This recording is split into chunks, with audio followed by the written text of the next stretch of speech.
Hello दोस्तों, स्वागत है आपका हमारे चैनल में। महात्मा गांधी से रिलेटेड इम्पोर्टेंट 100 क्वेश्चंस करवा रहे थे, जिसमें से 50 क्वेश्चंस कल हो चुका था।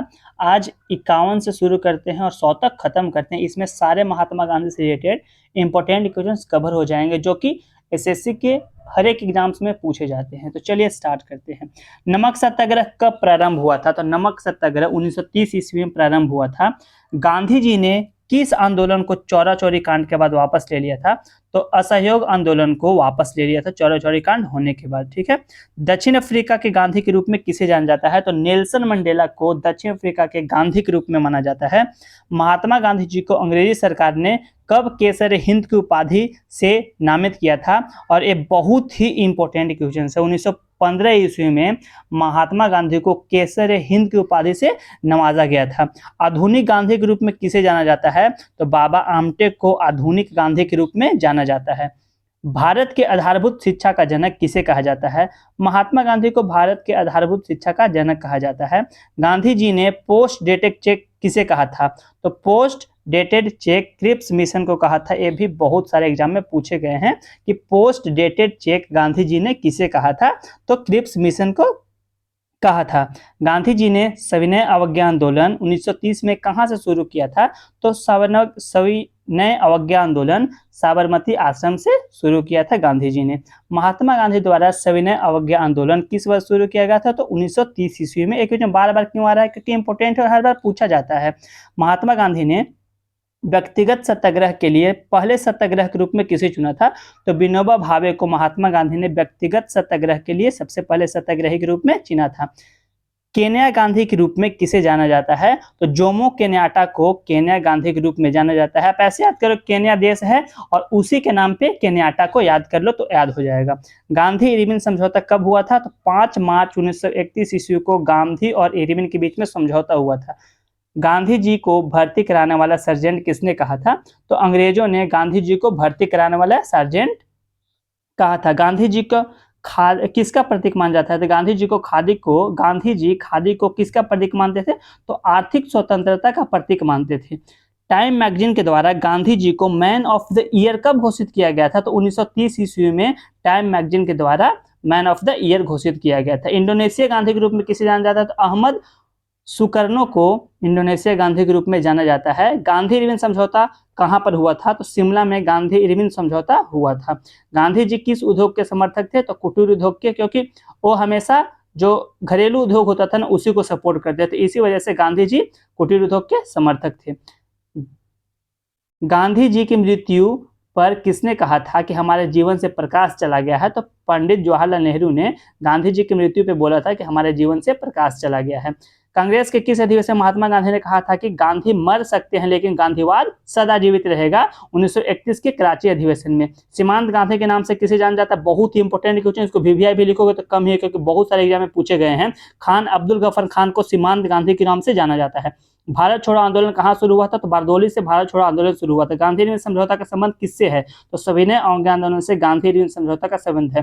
करो या मरो का नारा 1942 ईस्वी में महात्मा गांधी ने दिया था। 1942 ईस्वी में कौन सा आंदोलन चला था? क्विट इंडिया मूवमेंट, याद रखना। महात्मा गांधी के अनुसार दुनिया के सबसे शक्तिशाली बल कौन है? तो वीर की अहिंसा जो है सबसे शक्तिशाली बल है। दक्षिण अफ्रीका में फिनिक्स सेटलमेंट की स्थापना किसने की थी? महात्मा गांधी ने की थी। किस आंदोलन की विफलता के बाद स्वराज पार्टी बनाई गई थी? तो असहयोग आंदोलन की विफलता के बाद स्वराज पार्टी की स्थापना की गई थी। महात्मा गांधी जी के आध्यात्मिक गुरु कौन थे? तो लियो टॉल्स्टॉय महात्मा गांधी के आध्यात्मिक गुरु थे। गांधी जी ने किस धार्मिक ग्रंथ को अपनी माता कहा था? तो भागवत गीता को गांधी जी ने अपने धर्म ग्रंथ को माता कहा था।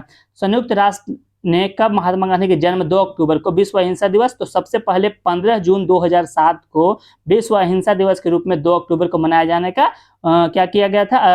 किसके द्वारा? संयुक्त राष्ट्र के द्वारा इसको घोषित किया गया था। किसे बिहार के गांधी के रूप में जाना जाता है? तो डॉक्टर राजेंद्र प्रसाद को बिहार के गांधी के रूप में जाना जाता है। 1942 ईस्वी में भारत छोड़ो आंदोलन शुरू करने का मुख्य कारण क्या है? तो क्रिप्स मिशन की विफलता होने के बाद 1942 में भारत छोड़ो आंदोलन को शुरू किया गया था। 1932 में अखिल भारतीय सेवक संघ की स्थापना किसने की थी? तो महात्मा गांधी ने की थी। कांग्रेस ने भारत छोड़ो प्रस्ताव कब पारित हुआ था? 1942 ईस्वी में कांग्रेस के द्वारा भारत छोड़ो प्रस्ताव यानी कि क्विट इंडिया मूवमेंट शुरू किया गया था। सत्य परम तत्व है और वह ईश्वर है, यह किसने कहा था? महात्मा गांधी ने कहा था। यंग इंडिया और हरिजन समाज पत्रिका कौन लिखा था? महात्मा गांधी ने यंग इंडिया और हरिजन समाज पत्र को लिखा था। सरोजिनी नायडू को नाइटिंगेल ऑफ इंडिया का खिताब किसने दिया था? तो महात्मा गांधी ने सरोजिनी नायडू को नाइटिंगेल ऑफ इंडिया का खिताब दिया था। किस व्यक्ति ने गांधी जी के दांडी मार्च की तुलना श्री राम के लंका यात्रा से की है?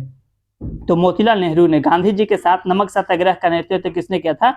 सरोजिनी नायडू ने गांधी जी के साथ नमक सत्याग्रह का नेतृत्व किया था। ये इंपॉर्टेंट क्वेश्चन है, इसको याद रखना, क्योंकि बहुत सारे एग्जाम में पूछे कौन सी ऐसी महिला थी जो महात्मा गांधी का सपोर्ट की थी, किस समय? जब नमक सत्याग्रह चल रहा था उस समय। किसके सुझाव दिया था कि स्वतंत्रता प्राप्ति के बाद भारतीय राष्ट्रीय कांग्रेस को समाप्त कर दिया जाए? तो महात्मा गांधी ने ही दिया था, क्योंकि यह किसके द्वारा बनाया गया था? 1885 ईस्वी में बनाया गया था और एओ ह्यूम के द्वारा बनाया गया था। तो इनको लगता था ना कि ये गांधी के द्वारा, सॉरी, ये अंग्रेजों के द्वारा बनाया गया है और इसके वजह से इसे समाप्त कर देना चाहिए। किस रेलवे स्टेशन को गांधी जी को अपमानित किया गया था? तो पीटर मैरिसबर्ग दक्षिण अफ्रीका में था, उसमें से गांधी जी को अपमानित किया गया था। उसके बाद इन्होंने वहां पे भी क्या किया था? असहयोग आंदोलन चलाया था। भारत छोड़ो आंदोलन के समय समानांतर सरकार का गठन कहां पर किया गया था? तो बलिया में किया गया था। अहमदाबाद टेक्सटाइल लेबर एसोसिएशन की स्थापना किसने की थी? महात्मा गांधी ने 1918 ईस्वी में लेबर एसोसिएशन की स्थापना की थी। चंपारण संघर्ष के समय गांधी जी के साथ कौन कौन शामिल थे? तो राजेंद्र प्रसाद व अनुग्रह नारायण जो थे वह चंपारण संघर्ष के दौरान दोनों शामिल थे।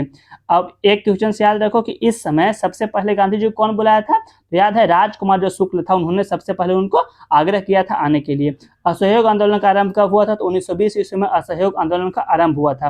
गांधी जी ने सत्याग्रह के किन्हीं दो से जुड़ाव है, यह क्या है? सत्य और अहिंसा। गांधी जी हमेशा सत्य और अहिंसा के राह पे ही चले हैं, इसीलिए सत्य और अहिंसा ही क्या है? गांधी जी का सत्याग्रह का दो जुड़ाव था। गांधी जी ने साप्ताहिक हरिजन कब शुरू किया था?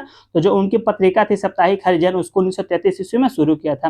गांधी जी ने दक्षिण अफ्रीका के टोल्स्टॉय फर्म का आरंभ कब किया था? तो 1910 ईस्वी में गांधी जी ने दक्षिण अफ्रीका में टोल्स्टॉय फर्म का आरंभ किया था। नमक कानून को उल्लंघन में गांधी जी ने एक आंदोलन शुरू किया था। यह आंदोलन किस नाम से जाना जाता था? असहयोग आंदोलन के नाम से। और आपका लास्ट क्वेश्चन है, भारत छोड़ो आंदोलन के समय इंग्लैंड के प्रधानमंत्री कौन थे? तो विंस्टन चर्चिल जो है वो थे। ठीक है, और कुछ क्वेश्चन से देख ही लेते हैं। दक्षिण अफ्रीका में महात्मा गांधी जी ने द्वारा प्रकाशित पत्रिका का नाम क्या था? तो इंडियन ओपिनियन था। भारत छोड़ो आंदोलन कब शुरू किया गया था? तो 9 अगस्त 1942 ईस्वी को। 1919 ईस्वी में गांधी जी ने सत्याग्रह सभा के आयोजन में किसका विरोध किया था? तो रॉलेट एक्ट का विरोध किया था 1919 ईस्वी में सत्याग्रह सभा के दौरान। गांधी जी दक्षिण अफ्रीका को भारत कब लौटे थे? तो 5 जनवरी 1915 ईस्वी को गांधी जी कहां से लौटे थे? दक्षिण अफ्रीका से लौटे थे। और एक क्वेश्चन बहुत ज्यादा इंपॉर्टेंट है, क्योंकि आपको ही पता होगा, यदि आप पढ़ रहे होगे ना तो आपको पता होगा कि एक क्वेश्चन कितने बार पूछ चुका है। और 9 जनवरी को कौन सा दिवस मनाया जाता है? ये बहुत ही फेमस दिवस है, आप कमेंट सेक्शन में करके बताओ। वैसे मैं बताता हूँ, इसको बोलते हैं हम लोग प्रवासी भारतीय दिवस के रूप में मनाया जाता है। कितना तारीख को? 9 जनवरी को। आप हिंदी पे ध्यान मत दे, ठीक है। 9 जनवरी को प्रवासी भारतीय दिवस मनाया जाता है। यदि वीडियो पसंद आ रहा है ना आपको, और थोड़ा सा भी लगता है कि फट लग रहा है, सिर्फ अपने लिए नहीं कर रहे, आपके लिए भी, यदि आप रिवाइज कर लोगे ना तो इससे रिलेटेड सारे क्वेश्चंस आपके और मेरे दोनों को कंप्लीट हो जाएंगे। तो जरूर इस वीडियो को लाइक करें और साथ में शेयर करें। Thank you.